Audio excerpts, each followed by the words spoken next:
Hi guys, it's Carol. How are you? Toby, don't bark.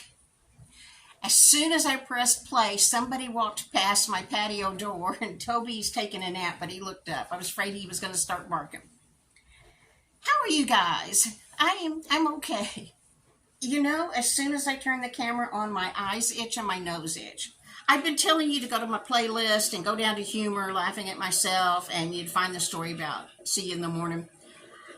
It's been a long time since I did that video, so I went back to watch it. It's 20 minutes into the video before I get to that story. Now, and I don't have a way to edit out the first 20 minutes now, so let me just tell you the story again. I am hearing impaired. I've lost a good chunk of hearing in both ears. I got my first hearing aids in my early 40s. There used to be a Miracle Ear commercial on TV, and somebody would yell, "Hello, Miracle Ear." My oldest daughter yelled that to me all the time when she was a teenager. And she's in her mid 40s now. She would always say, "Hello, Miracle Ear," when I would say, "I can't hear you." This was before I knew I had hearing loss. No telling what hearing I ever had or when I lost it. Because you don't know what you don't have. How I found out that I do have a hearing loss is at work, people would say something to me like I would be sharpening a pencil on an electric sharpener. This is one thing I remember. And I would have the pencil in there and waiting. And they would say, "Can't you hear that that's done? It makes a noise?" No, I didn't know that. Finally, the speech and hearing center here had a free, it was like a healthcare day, and they had a free screening. So I went to that and did my free screening, and they said, "Yes, you need to see our audiologist." And that's when I first got hearing aids. You just don't know what you don't have. You just don't know. When I got my first hearing aids, Casey, of course, is always taking care of her mama. She went with me, and this was years before 9/11, decades before 9/11. We were in this office, and the lady put my first pair of hearing aids in and turned them on. The second she turned them on, I ducked because it sounded like something had hit the roof of the building. I mean, it scared me to death. I ducked. And she said, "That's okay. Everyone does that. It's only the air conditioning you can hear." That's how loud it was to me because I'm used to quiet. Uh, at the time, I had a Ford Escort. I thought it was the best car in the world. Other people talked about road noise. I told them I have absolutely no road noise inside my car. We went out and I started that car. The road noise was horrible. I remember going home and I could hear the refrigerator running. It sounded horrible. I mean, every noise in my home, it just was an assault because I was so used to quiet. At work, I remember, we're going to pretend like this is a keyboard on a computer. The first time I went to work and I started typing something, I said, "Wait, guys, do you know this makes noise?" And I was just hitting a key. "Do you know that makes a noise?" And they said, "Yes, please stop that."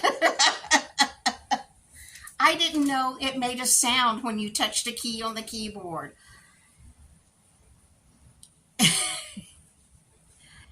It was just amazing to me what all makes noise.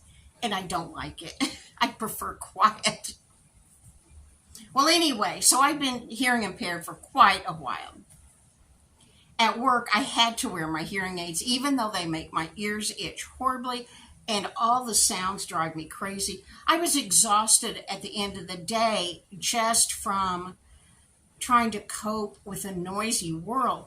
But they had a badge made for me. It was a nice little badge, had a magnet on the back and a magnet I stuck inside my shirt to hold it in place that said, "I'm hearing impaired. Please face me when speaking," because I can read lips. I'm not perfect at it, but I can read lips. And because people would come up to me and, they'd say, "I need help finding," and I had no idea what they were saying because they wouldn't look at me, or they were looking down. So I had to wear that badge to work all the time. Well, anyway, about a year before I retired, I was working at a circulation desk at a branch library. And it was a smaller library, and the doors, you could see the front door from where I stood at the circulation desk, and it was a long hallway past a meeting room.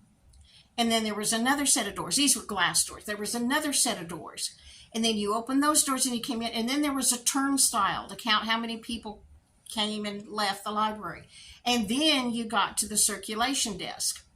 Right next to me was a table with computers for the public to use. This was back before here public schools all have tablets for all the kids to use, and this was back before then. We had 8 public computers that people could use for an hour. They logged on with their library card and they could use it for an hour.